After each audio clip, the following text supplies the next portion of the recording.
high beams.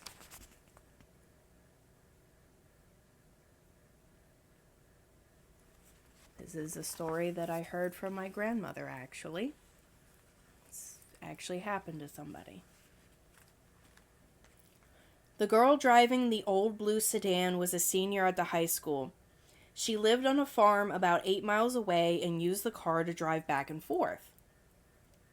She had driven into town that night to see a basketball game. Now she was on her way home. As she pulled away from the school, she noticed a red pickup truck follow her out of the parking lot. A few minutes later, the truck was still behind her. I guess we're going in the same direction, she thought. She began to watch the truck in her mirror. When she changed her speed, the driver of the truck changed his speed. When she passed the car, so did he. Then he turned on his high beams, flooding her car with light. He left them on for almost a minute.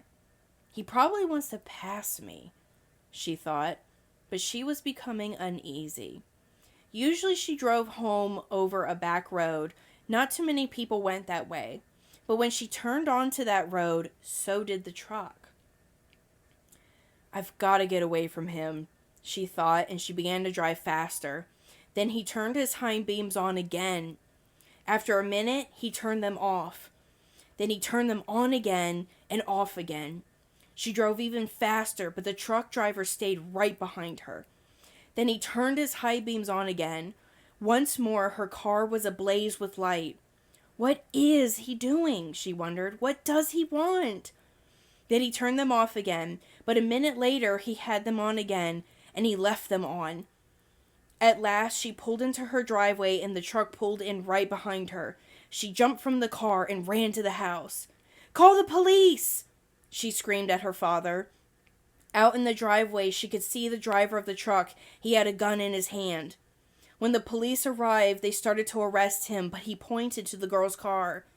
"You don't want me," he said. "You want him." Crouched behind the driver's seat, there was a man with a knife. As the driver of the truck explained it, the man slipped into the girl's car just before she left the school. He saw it happen, but there was no way he could stop it. He thought about getting the police, but he was afraid to leave her, so he followed her car.